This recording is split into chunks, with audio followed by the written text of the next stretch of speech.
Lux presents Hollywood.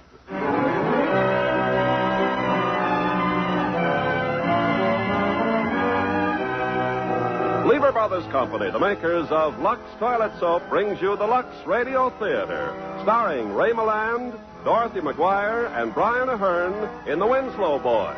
Ladies and gentlemen, your producer, Mr. Irving Cummings. Greetings from Hollywood, ladies and gentlemen. When The Winslow Boy opened on Broadway, playwright Terence Rattigan was acclaimed not only for creating a heartwarming drama, but because he immortalized the right of the individual. In this case, the individual is a small boy, defended against the charge of theft by all the resources of three people who believed in him: his father, his sister, and his lawyer. And to play the roles of this important trio, we are presenting three stars who have long been noted for their histrionic ability: Ray Milland, Dorothy McGuire, and Brian Ahern. But now, before our play gets underway, here's an important message from Ken Carpenter. Here's one thing that's for sure. Even though fashions change, the gals will go right on loving and wearing sheer, beautiful nylons. And I'm just as confident that they'll go right on giving those nylons gentle Lux Flakes care, as always. 96% of stocking manufacturers come right out and recommend Lux Flakes. The men who make nylons know, and women know, gentle Lux Flakes care really can double the life of every single pair. Oh, it's a sad fact that the same gals who wear beautiful stockings spend time every day doing dishes. But a new Lux product, new Lux liquid detergent, helps out here. This new member of the Lux family was invented to do dishes fast and easy. Its formula literally soaks grease off plates. Dishes actually soak clean in Lux liquid. So you just rinse and stack, that's all. No wonder people are saying Lux liquid is the next best thing to a dishwashing machine. Now, Lux liquid cuts work way down, and it's economical. One can will outlast several boxes of the leading laundry powder. It's uniquely packed in a can that won't break, with a spout that won't drip. And it's mild, Lux mild on your hands. Behind both Lux Flakes and Lux Liquid is the Lever Brothers money-back guarantee. Your money will be refunded if both these products don't live up to everything we say about them. Now, Act One of The Winslow Boy.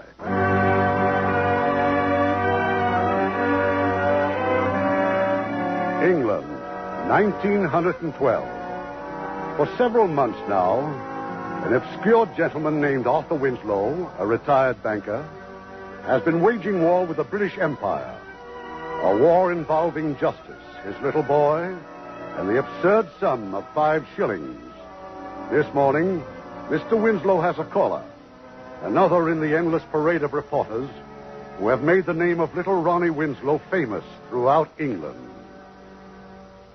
Mr. Winslow, you're surprised to see a lady reporter? Oh, I know, everyone is, but the editor sends me out on stories with special appeal to women, like this one. A father's fight for his little son's honor. No, I believe this case has wider implications, Miss Barnes. Oh, yes, the political angle. Yes, I know. Now then, you do have other children, do you not? Ronnie is the youngest. My other son, Richard, has been attending Oxford. And Catherine, my daughter, is the eldest. Catherine Winslow. Oh, why, yes, she works quite actively for the Women's Suffrage Association. Oh, she does indeed. She has also been a tower of strength in my efforts to bring this dastardly case to trial. Yes, I see. Now, what I'd really like to do is get a nice photograph of you and your little boy together. I have my camera, but where is our little hero? He's arriving from school. His mother's at the station to meet him. From school? You've got another school to take him? Huh? I mean, they didn't mind all the unpleasantness. Well. Why is he coming back this time? Oh, hasn't been expelled again, if that's what you mean. He's coming home to be interviewed by Sir Robert Morton. We hope he'll agree to take the case. Sir Robert Morton? A little case like this? My dear madam, if you ever read newspapers, including the one that you represent, you'd be aware by now that this is not a little case. No, of course not, but still, Sir Robert Morton. Well, I understand he's the best lawyer in England. He's certainly the most expensive. Well, now, if you won't mind giving me a few of the details. When did it all start? 9 long months ago. First I knew of the charge was when my son arrived home with a letter informing me of his expulsion for stealing a 5-shilling postal order. I telephoned Osborne at once and was referred to the Lords of the Admiralty. Well, my lawyer, Mr. Desmond Curry, requested the fullest possible inquiry. For weeks, we were ignored, and then met with a blank refusal, and only finally granted reluctant permission to review the evidence. Really? We decided that the so-called evidence fully justified a reopening of the proceedings. We applied to the Admiralty for a court-martial. They ignored us. We applied for a civil trial. Again, we were ignored. But after tremendous pressure had been brought to bear, letters to the newspapers, questions in the House of Commons, and other means open to private citizens of this country, the Admiralty agreed to what they called an independent inquiry. Oh, good. It was not good, madam. At that independent inquiry, conducted by the judge advocate of the fleet, my son, a child of 13, was not represented by counsel, solicitors, or friends. Now, what do you think of that? And what happened? Oh, inevitably, he was found guilty again. Branded for the second time as a thief and a forger. What a shame. I have fought this monstrous injustice with every weapon and every means at my disposal. I shall continue to fight. Oh, what charming window curtains. I beg your pardon? Your window curtains, they're perfectly delicious. What are they made of? Madam, I fear I have no idea. Father, where are you? Oh, do I hear the poor little chap while himself? sitting on your Hello, couch. Father. Oh, hello, I'm Ronnie. going to tow your couch I to see, the Father. nearest gas station. Mr. Moore says I'm to tell you I needn't come back till Monday. 3 whole days. Here, mind my leg. Oh, sorry, Father. Arthritis again? So the doctor repeatedly tells me at 1 guinea per visit. Well, how are you? Absolutely top hole, Father.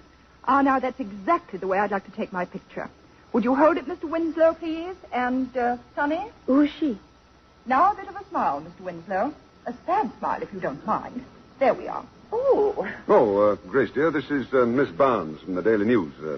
She's extremely pleased with your window curtains. Oh, how nice. I would so much like to know what they're made of. Well, it's an entirely new material, you know. I'm afraid I don't know what it's called. Father, are we going to be in the Daily News? It appears so. Oh, good. They get the Daily News in the school library, and everyone's bound to see it. Well, goodbye, Mr. Winslow. Goodbye, little chap. Goodbye, ma'am. And remember, the darkest hour is just before the dawn. Well, it was very good of you to tell me all that, Mrs. Winslow. I'm sure our readers will be most interested. Father, do you know that the train had 14 coaches? Did it indeed? I walked all the way down from one end to the other. Remarkable. And now run upstairs like a good boy and get washed. Sir Robert will be here in a few minutes. Oh, Kate, I'm back. Hello, darling. My, how you've grown. Oh, you can come in, Kate. Miss Barnes is gone. Thank heavens. Arthur. Why, I thought she was charming. Well, dear, I must say that old dress has come out very well. John will never know it isn't brand new. John is late, curse him. Grace, go on up and attend to Ronnie, will you, dear? Oh, and prepare that witch's brew the doctor left for me. I'll come up when you're ready. Oh, but you look lovely, Kate. Simply lovely. Oh, Kate. Are we both mad, you and I? Oh, what's the matter, dear? I don't know. I feel suddenly suicidally inclined. A father's fight for his little boy's honor. Special appeal to all women. Photo insert of Mrs. Winslow's curtains. So we just drop the whole thing. Well, I don't consider that a serious question. You realize that if we go on your marriage settlement, the money I've been saving for you, it must go. Oh, I gave that up for last weeks ago. Things are all right between you and John, aren't they? Oh, but of course, darling. I mean, it wouldn't make any difference between you two, will it? Oh, good heavens, no. Oh, very well, then.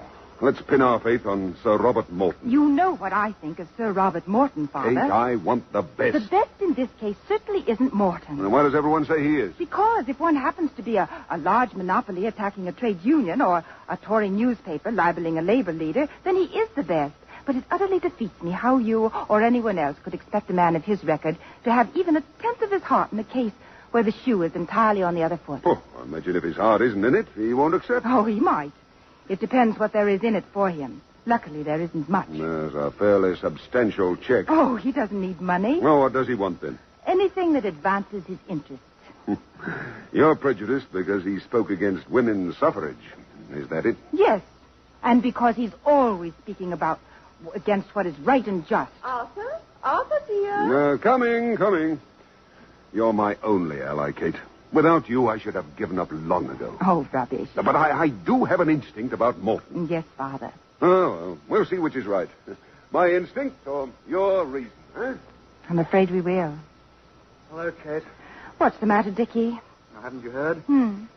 Father says I'm through at Oxford at the end of the year. Oh, Dickie, I'm awfully sorry.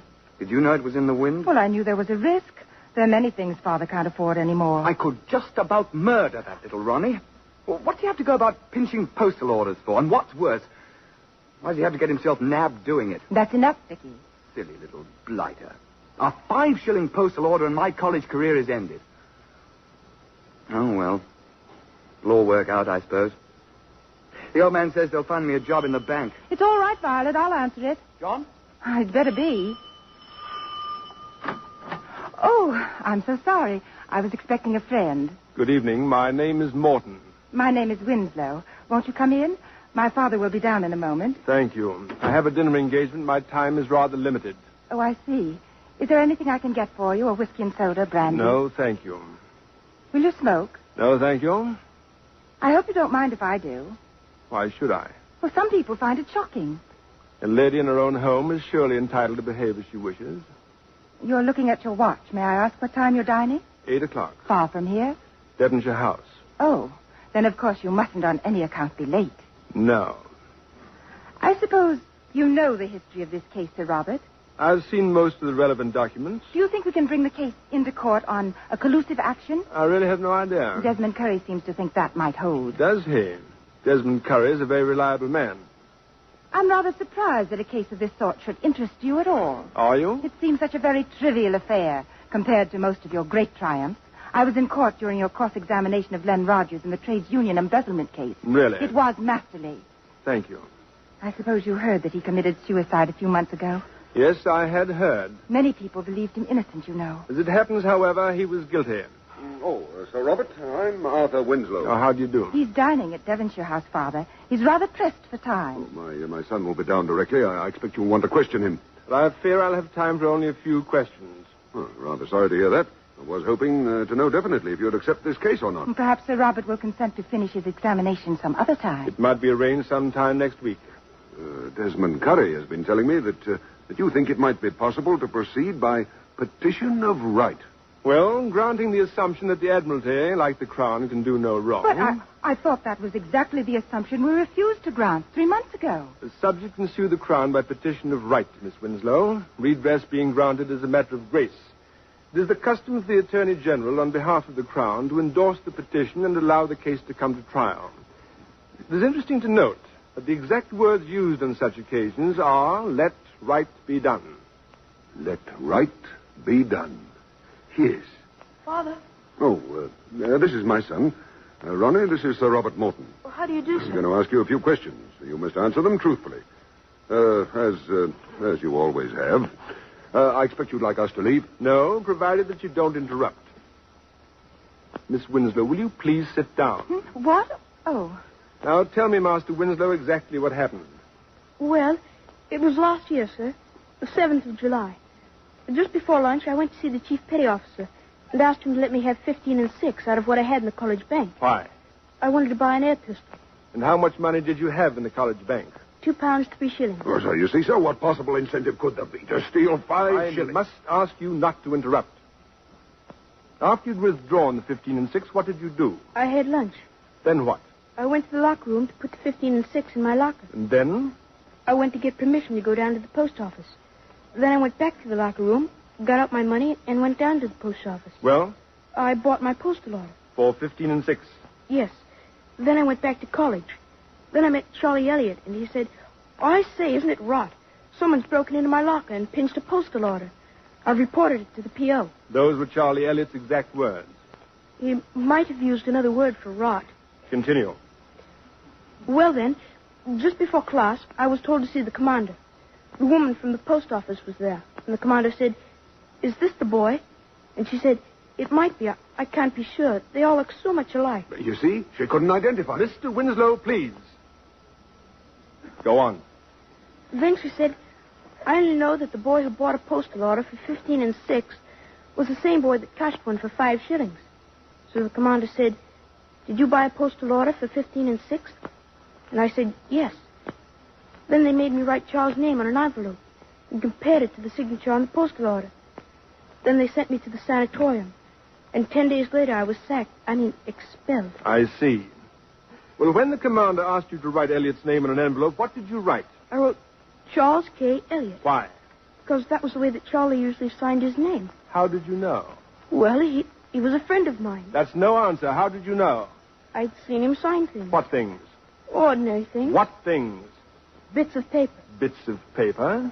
Why did he sign his name on bits of paper? I don't know. You do know. Why did he sign his name on bits of paper? He was practicing his signature. And you saw him? Yes. Did he know you saw him? Well, yes. In other words, he showed you exactly how he wrote his signature. Yes, I suppose he did. Did you practice writing it yourself? I might have.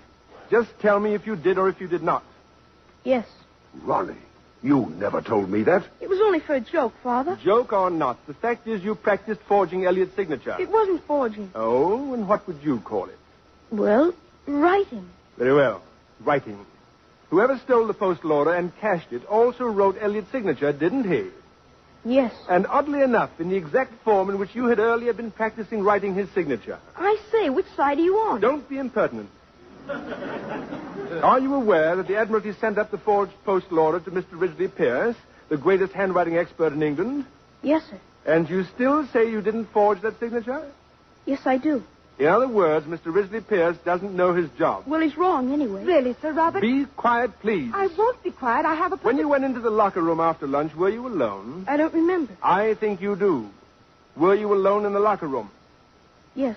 What did you do after leaving the locker room? I told you. I went for permission to go to the post office. What time was that? About 2:15. Which means that you were alone in the locker room for half an hour. I wasn't there all that time. How long were you there? About 5 minutes. What were you doing for the other 25? I don't remember. How odd your memory is so good about some things and so bad about others. Perhaps I waited outside the CO's office. And perhaps no one saw you there either. No, I don't think they did. What were you thinking about outside the CO's office for 25 minutes? I don't even know if I was there. I can't remember. Perhaps I wasn't there at all. No? Perhaps you were still in the locker room rifling Elliot's locker. Sir Robert, I must ask you... Please be quiet. I remember now. I remember. Someone did see me outside the CO's office. A chap called Casey. I remember I spoke to him. What did you say? I said, come down to the post office with me. I'm going to cash a postal order. Cash your postal order. Get. You said cash. Why did you say cash if you meant get? I don't know. I suggest cash was the truth. No, it wasn't. It wasn't really. You're muddling me. You seem very easily muddled.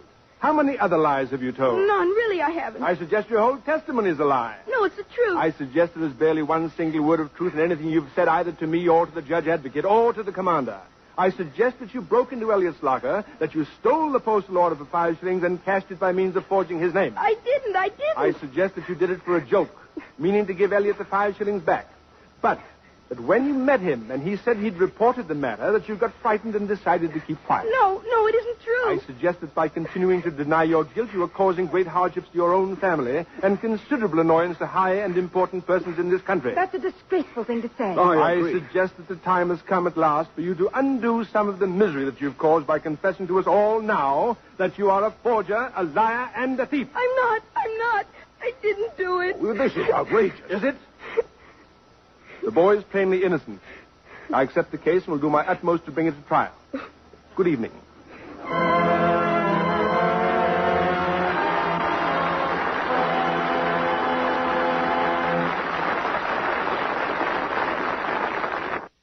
Act 2 of The Winslow Boy, starring Ray Milland as Sir Robert Morton, Dorothy McGuire as Kate, and Brian Ahern as Mr. Winslow.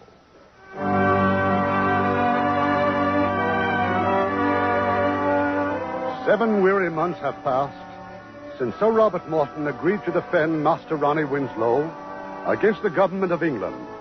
And from Piccadilly Circus to Hong Kong, wherever there are Englishmen, the case is argued endlessly. The theft of the 5 shillings doesn't seem to matter. What matters tremendously is whether or not this little boy has the right to sue the British Empire in a court of law. It's evening now, and Mr. Winslow is reading aloud from the newspaper. Concluding with still another attack upon the Admiralty, whereupon the Right Honourable First Lord leapt to his feet and... Ronnie, I trust my reading isn't keeping you awake. Good heavens, Grace, the boy's asleep. Poor little lamb. It's way past his bedtime. This very moment, your poor little lamb is responsible for considerable disturbance in the House of Commons. Ronnie, wake up.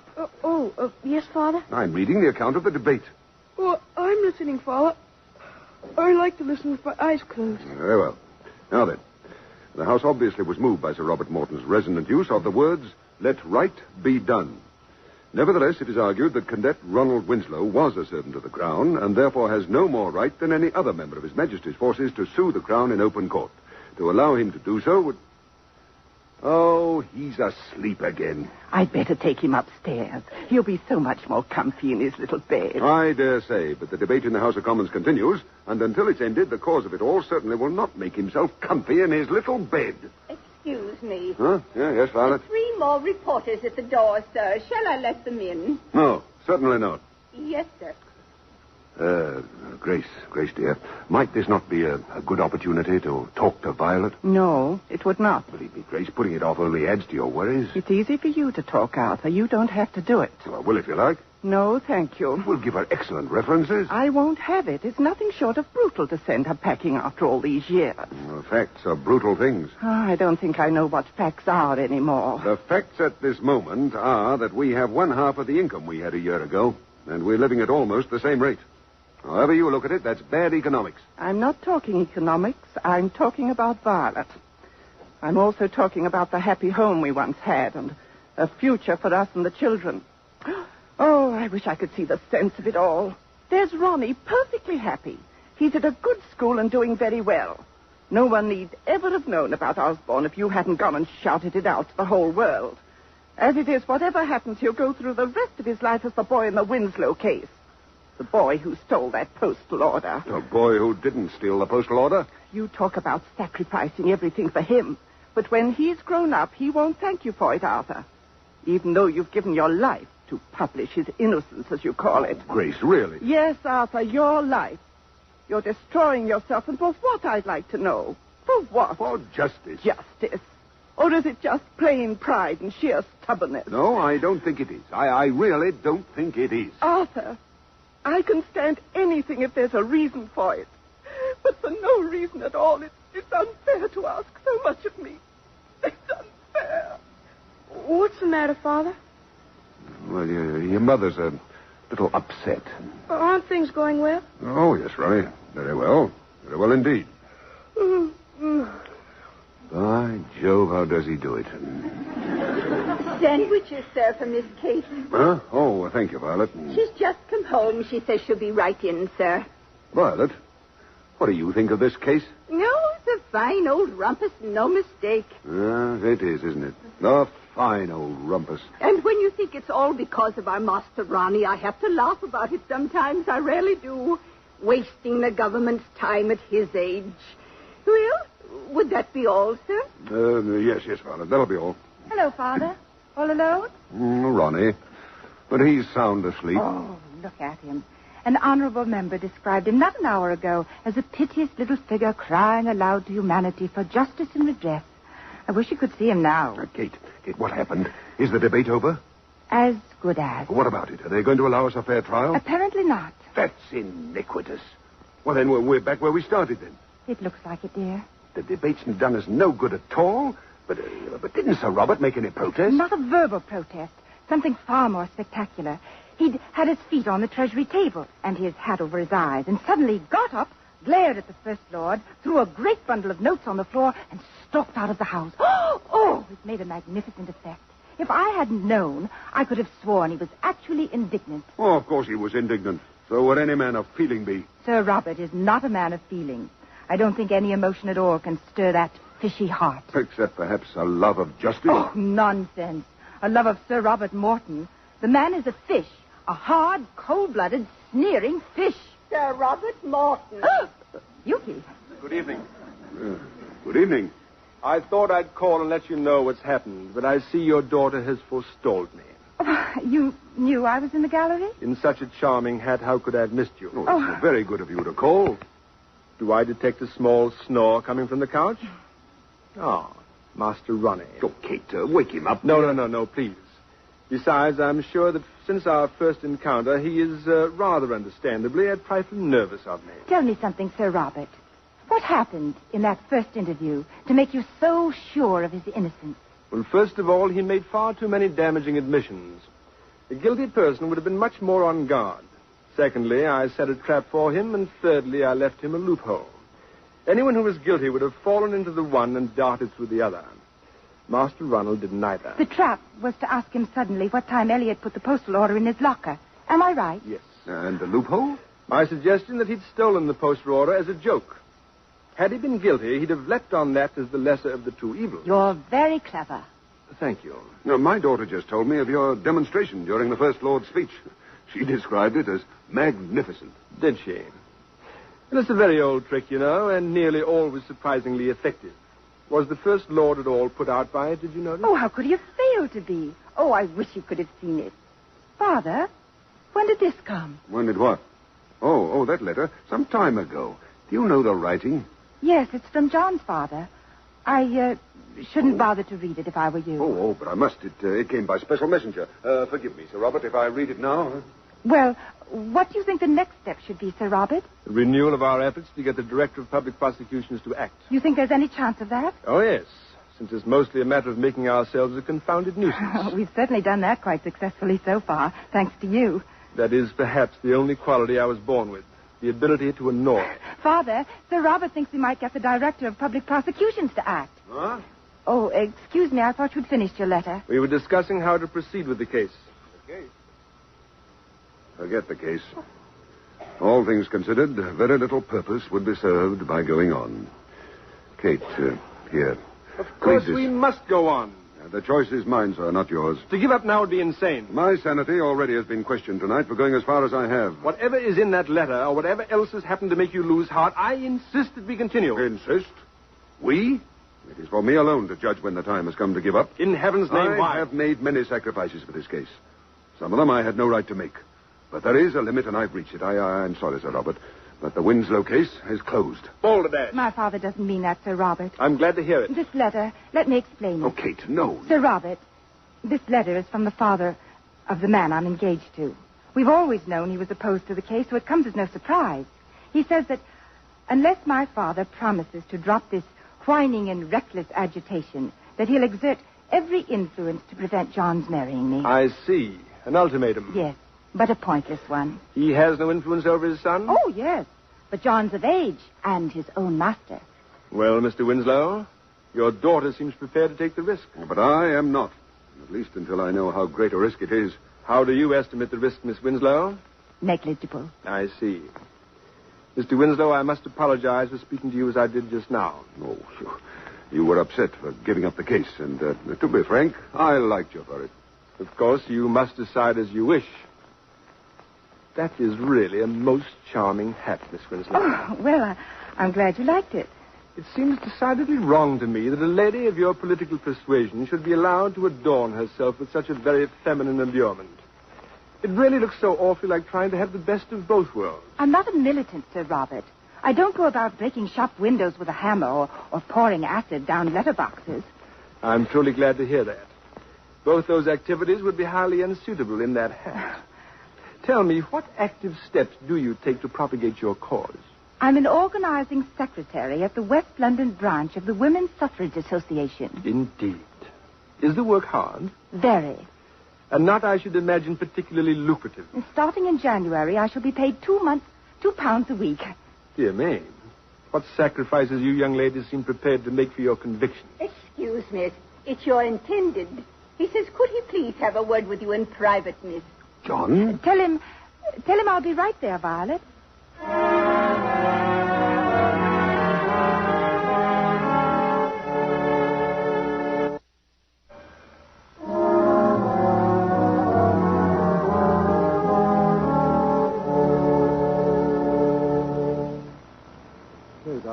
I have no right calling at this hour unexpectedly, but I have to see you. My father's written a letter to your father. I know, I've read it. Oh. Well, what's his answer? My father, I don't suppose he'll send one. You think he'll ignore it? Isn't that the best answer to blackmail? Well, it was terribly high-handed of the old man, I'll admit. But, darling, this is going to take the most tactful sort of handling. Otherwise, we'll find ourselves in the soup. I mean, dash it all, I can't even live on my army pay as it is. But with two of us... Then tell me, dear, what do you suggest? Well, this is the way I see it. Your young brother pinches, or he doesn't pinch, a 5-bob postal order. And for over a year, you and your father fight a magnificent fight on his behalf, and I'm sure that everyone admires you for it. Including your father. Go on, dear. Well, now, you've had 2 inquiries, the petition of right case, which the Admiralty has thrown out of court, and the appeal. And now, amazingly enough, you've the whole House of Commons in a frenzy about it. Well, now, darling, surely that's enough. Surely the case can end there, Yes, I suppose it can. Ronnie won't mind. No, I know he won't. What's more, I'm not so sure he didn't steal the money in the first place. Good Lord. Well, then why in heaven's name have you and your father spent all this time and money trying to prove his innocence? His innocence or guilt aren't important to me. They are to my father, not to me. I don't believe he did it, but I may be wrong. All that I care about is that people should know that a government department has ignored a fundamental human right to a fair trial, and that it should be forced to acknowledge it. That's all that's important to me, John. But it is terribly important. Oh, darling, look. There's a European war blowing up. There's a coal strike on, and there's a fair chance of civil war in Ireland. And yet, with all that on its mind, the House of Commons takes a whole day to discuss Ronnie Winslow and his valet postal order. Well, now, surely that's a little out of proportion. All I know, John, is that if ever the time comes when the House of Commons can't find time to discuss a Ronnie Winslow and his valet postal order, this country will be a far poorer place than it is now. But you needn't go on, dear. I entirely see your point of view. Well, then, darling. You want to marry me, John? Well, of course I do. Oh, you know I do.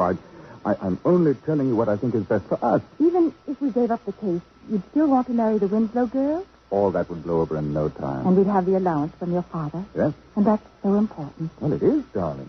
I'm sorry, but you can't shame me into saying that it isn't. I didn't mean to shame you, John. Well, now, what's the answer? I love you, John. I want to be your wife. Well, then, that's all I want to know. Ah, darling, I was sure nothing so stupid and trivial could possibly come between us. Excuse me. Hello? Yes, Desmond. Will you wait a moment, please? Sir Robert, Desmond Curry wants to talk to you on the telephone. Oh, thank you. I'm sorry to interrupt. You didn't. We'd finished our talk. Hello? Yes. Oh, I didn't know he was going to speak. I see. Go on. Thank you. There has been a most interesting development in the House. Well? Desmond Curry tells me that a barrister friend of mine has just delivered one of the most scathing denunciations of the government department ever heard in the House. What a shame we missed it, Miss Winslow. His style is quite superb. Well? The debate revived, of course, and the First Lord suddenly found himself under attack from all parts of the House. It appears that rather than risk a party split, he has instructed the Attorney General to endorse our petition of right. The case of Winslow versus Rex can now therefore come to court. Well, sir, what are your instructions? The decision is no longer mine. You must ask my daughter. Miss Winslow? Forgive Mr. Robert, but I believe that I can give you Miss Winslow a decision. John, please. Do you need my decision, Sir Robert? Aren't the instructions already on the petition? Doesn't it say, let right be done? Hey, well then, we must endeavor to see that it is.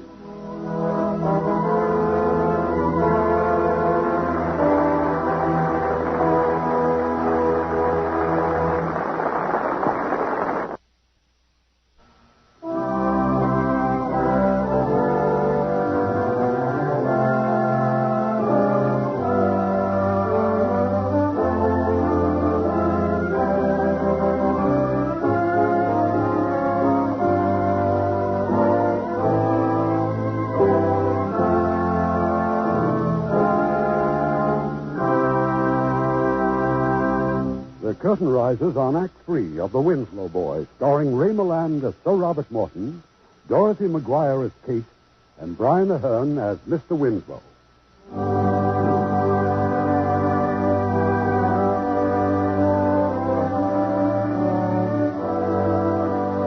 At long last, the Winslow case has come to trial. And what is even more remarkable, a verdict actually is in the offing. At home, Arthur Winslow waits impatiently for Kate to return from the courtroom. She's late, Grace. Yesterday she was home by 1:30. You'll be along. Meanwhile, your lunch is ready, dear. I did it myself. Where's Violet? At the trial, of course. Oh, this is incredible. Every member of the household attends the trial except the one person who has the greatest cause for being there. But you know what the doctor said. It's fantastic. I must sit at home in a wheelchair while 2 years of struggle, hope, and abuse hang in the balance. Oh, we had a letter this morning from Dickie. Dickie? How is he? Splendid, dear, and getting on so well. He says he took Mr. Lamb, the manager, to the races on Saturday. The bank manager? Mm-hmm. Dickie said Mr. Lamb had the time of his life and lost his shirt. Did he? Oh, I've no doubt that given the chance, our Dickie will convert the entire Reading branch into a bookmaking establishment. Catherine, is that you? Oh, those reporters, don't they ever go away? Did you bring Ronnie with you, dear? He's having lunch with Desmond Curry. You're to meet him in the corridor, Mother. Poor little pet. He did so well in the witness box yesterday. And guess who was there this morning?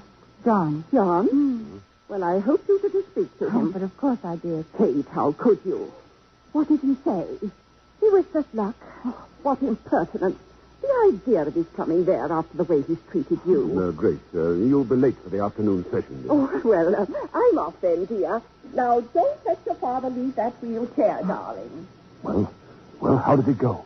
I'm not sure, Father. Oh, but I could fearfully strangle that old brute of a judge. He's dead set against us. Does Sir Robert share that opinion? Who knows? He's worried. That much I do know. I must admit the Attorney General's speech this morning was very clever. You'd think a verdict for Ronnie would simultaneously cause mutiny in the Royal Navy and jubilation in Berlin. I wish you could be there this afternoon. And have Mother miss out again. You know Mother doesn't understand a word of what's going I on. know, but she does enjoy it so, dear. But what about Sir Robert? Well, he finished his cross-examination of the postmistress. Oh, I thought he demolished her completely. He admitted he couldn't identify Ronnie, that she couldn't be sure of the time he came in, and that all Osborne cadets looked alike to her in their uniforms, so that it might easily have been another who cashed the 5 shillings. Good. Then, when he'd finished, the Attorney General asked her again whether she was absolutely positive that the same boy that bought the 15 and 6 postal order also cashed the 5 shilling one. And she said yes, she was quite sure, because Ronnie was such a good-looking little boy that she'd noticed him especially. Oh, I could see those 12 good men and true nodding away at each other. I believe it undid the whole of Sir Robert's cross-examination. If she thought Ronnie was especially good-looking, why didn't she identify him 2 years ago?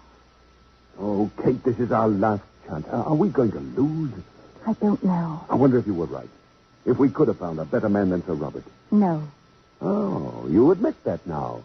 Only that he's the best advocate in England, and for some reason, trustees, I suppose, he seems genuinely anxious to win. I don't go back on anything else I've ever said about him. The newspapers say he began this morning by telling the judge he felt ill. Might have to ask for an adjournment. Just another trick, dear. It got him the sympathy of the court and possibly provided him with an excuse if we should lose. If we should lose? May I come in? Oh, Desmond, of course. I entered by way of the kitchen. The crowds at the front door really most alarming. Oh, sit down, Desmond. I wonder if I might see Catherine alone. I have a matter of some urgency to communicate to her. Oh, very well. I'll finish my lunch, Kate. Oh, allow me, please. Oh, take your hands off this wheelchair. Dear me. I can manage without assistance. Thank you, Desmond. Well, Desmond?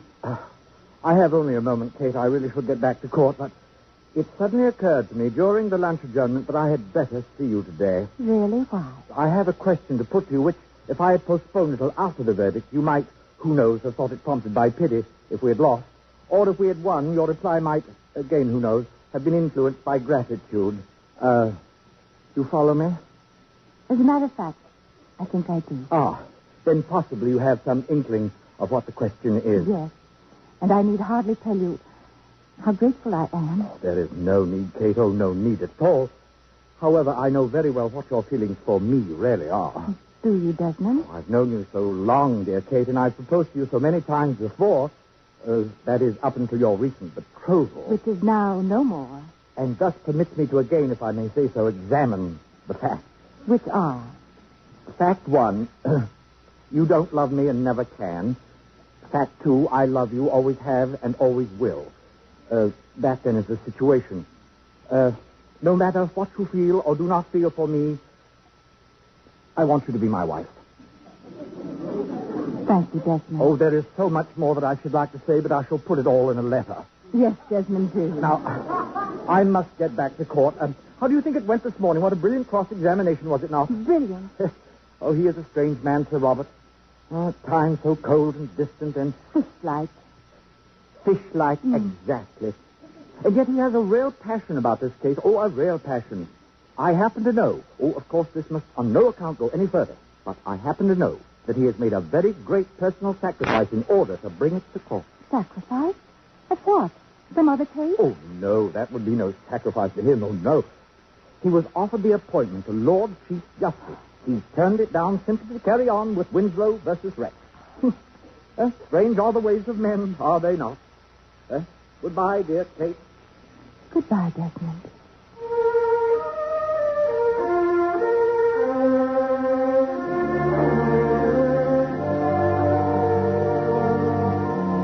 Well, what did Desmond want? To marry me.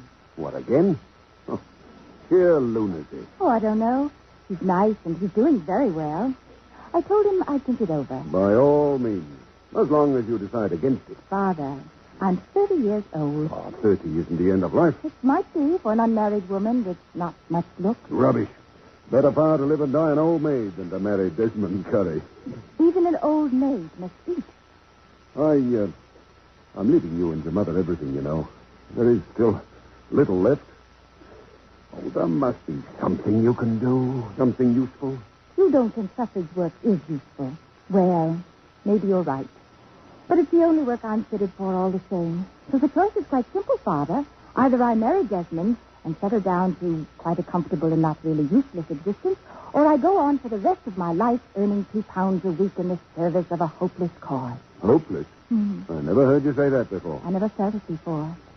John's going to be married next month. Is he?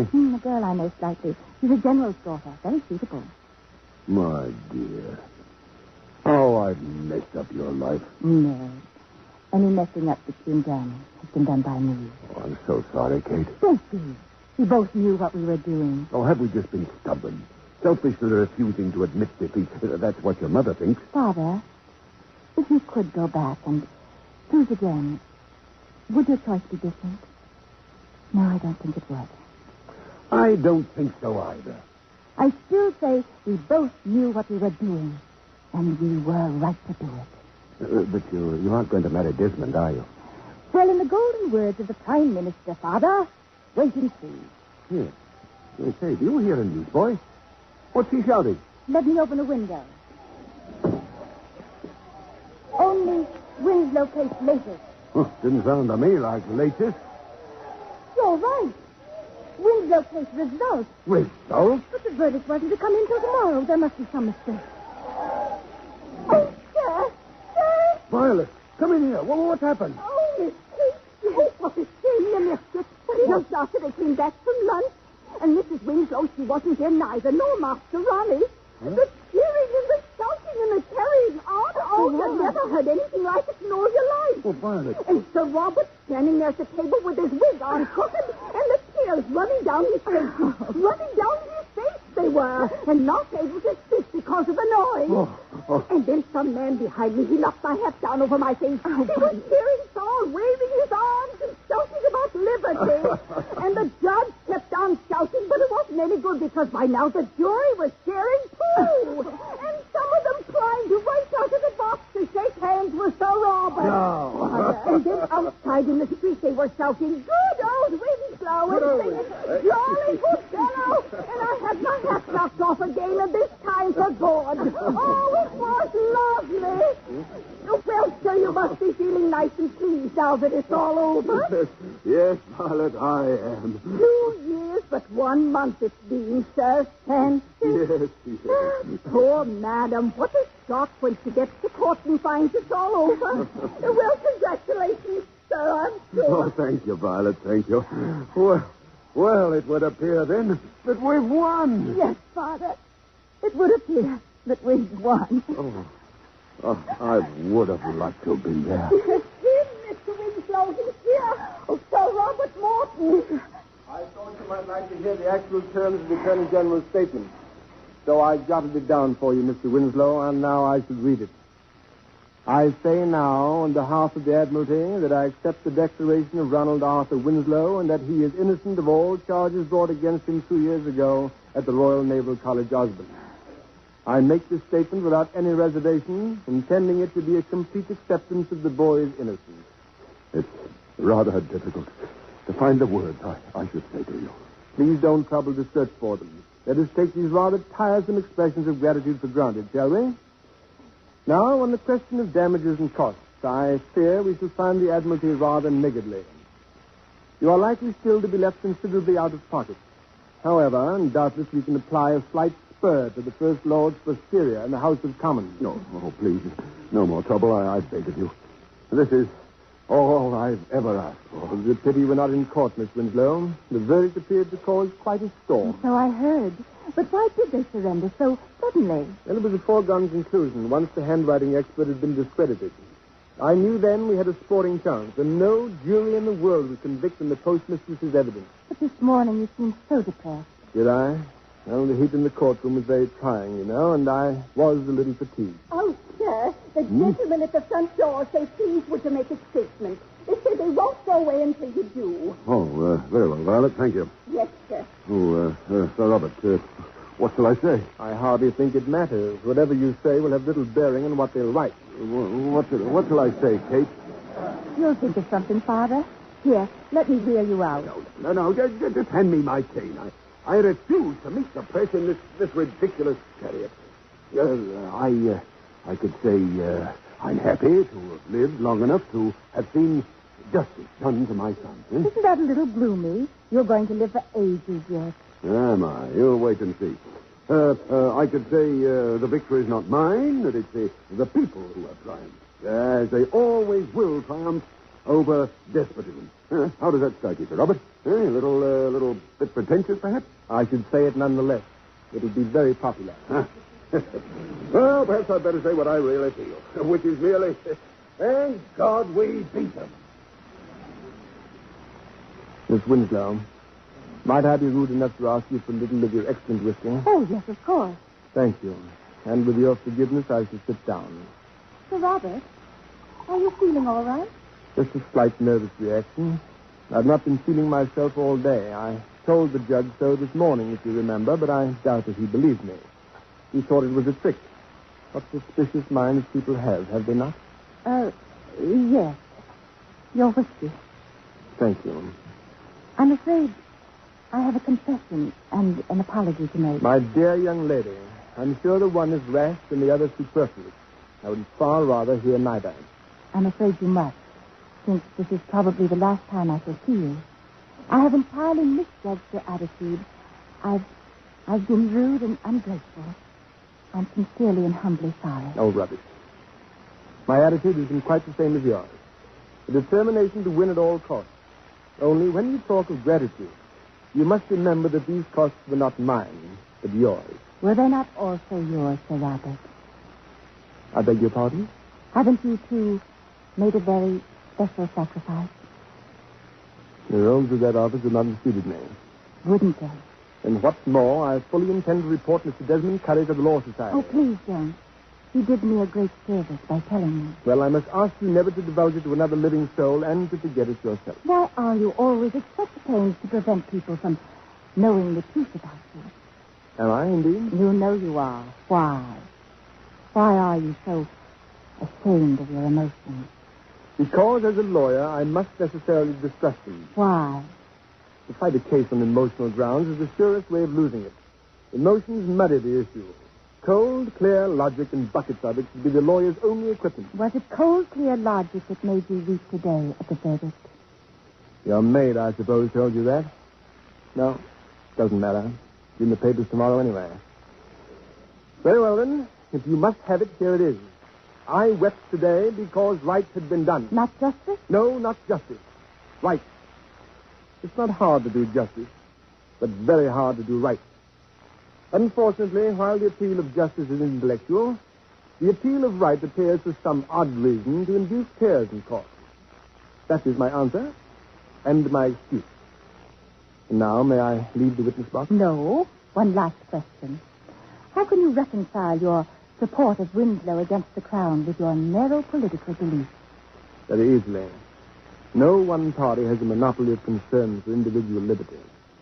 On that issue, all parties are united. I don't think so. You don't? No, not all parties. Only some people from all parties. That is a wise remark. We can only hope, then, that those some people will always prove enough people. You know, you'd make a good advocate. Would I? Why don't you channel your feministic impulses toward the law courts, Miss Winslow, and abandon the lost cause of woman's suffrage? Because I don't believe it is a lost cause. No? Are you going to continue to pursue it? Certainly. You'll be wasting your time. I don't think so. It's a pity. In the House of Commons in days to come, I shall make a point of looking up at the gallery in the hope of catching a glimpse of you in that provocative hat. Whereupon I shall... I say, Sir Robert, I'm most awfully sorry. Master Winslow, are you indeed? I didn't know anything was going to happen this afternoon. And where were you? At the pictures. Well, I'm most awfully sorry, sir. I see we won, didn't we? Yes. Yes, we won. So goodbye, Miss Winslow. Shall I see you in the house, then, one day? Yes, Sir Robert. One day. But not in the gallery. Across the hall. Among the opposition. Perhaps. Goodbye.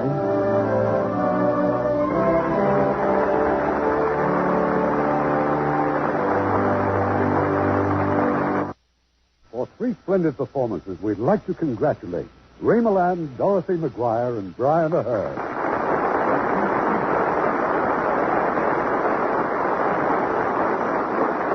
It's nice to be working with you again, Irving. It's been a long time since we made a picture together. Irving's directed me in pictures, too. We're old friends. Well, I guess that leaves me out in the cold. Dorothy, a Lux girl, is always a friend of mine, particularly when she's such a talented Lux girl. And Dorothy certainly qualifies. Have you seen her latest picture, 3 Coins in the Fountain? She's great, and she looks terrific in CinemaScope. Well, thank you. Lux Soap and I are certainly old friends. Brian, aren't you also in one of 20th Century Fox's CinemaScope productions? Yes, Prince Valiant. Little did I think when I left a brilliant career in England to come to America that I'd wind up in a comic strip. Well, don't knock it. Last week I was offered the part of Canhead in Dick Tracy. Oh, you'll be great, Ray. Seriously, I was delighted to appear in such a magnificent production as Prince Valiant. And I imagine Ray is delighted with his latest picture, too, Dial M for Murder. No, I wouldn't dial anything for murder. Wouldn't even pick up the phone. Not even if it was directed by Alfred Hitchcock? Ah, well, that's different. Now, Irving, how about next week's show? Is it something different? Yes, it's very unusual. A mostly adult love story. We've invited 2 of the top stars of Hollywood to recreate it for you. That exceptionally fine actor, Cary Grant, co-starring with one of the loveliest ladies of the screen, Jean Craig. We will present them in their original roles in one of the finest motion pictures 20th Century Fox has brought to the screen. People Will Talk. I thought it was a wonderful picture. Good night. Good night. Good night, and thanks for a memorable evening. And now, here's a man with a letter. Yes, it's a letter I got from a woman in New Jersey, and I'd like to read it to you. She says, Dear Art Linkletter, if you'll answer me this, I'll buy a box of surf. You say that when you wash clothes with surf, they smell like sunshine. But whoever said you could smell sunshine? Signed, Mrs. Robert Borden. Well, Mrs. Borden, I said it. And I can tell you how to find this out for yourself. You just try the nose test the next time you do your laundry. I mean that when your clothes are still wet, or when they're dry, you just hold them right up to your nose, real close, and give a good sniff. Now, if there's a medicinal odor, or a stale, sour smell, that's not sunshine, is it? But when you wash your clothes with surf, you'll find they smell fresh and clean. And that's what I mean by sunshine. Now, these days, all good detergents get things clean looking. Surf does that, of course. But when it comes to clean laundry, you can't go on looks alone. Because to be really clean, things just have to smell clean, too. And you can depend on surf to get things so clean, they smell like sunshine. And that means they're clean, clear through.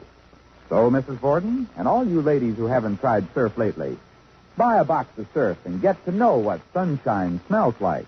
Get the big money-saving economy-size box of surf and put it to the test.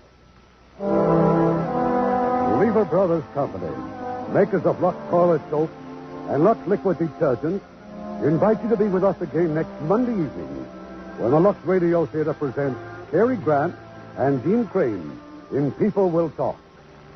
By the way, those of you with television sets have a big treat in store. On Thursday, January 28th, the Lux Video Theater, our sister show, will present a special one-hour live telecast of Paramount's A Place in the Sun. I'll have more details for you next week. This is Irving Cummings saying good night to you from Hollywood.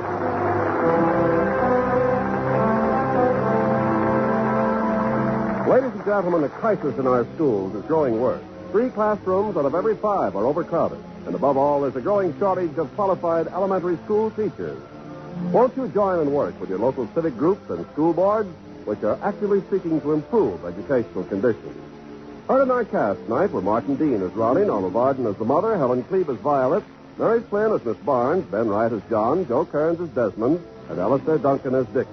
Our radio play was adapted by F.H. Barnett, and our music was composed and directed by Rudy Schrager.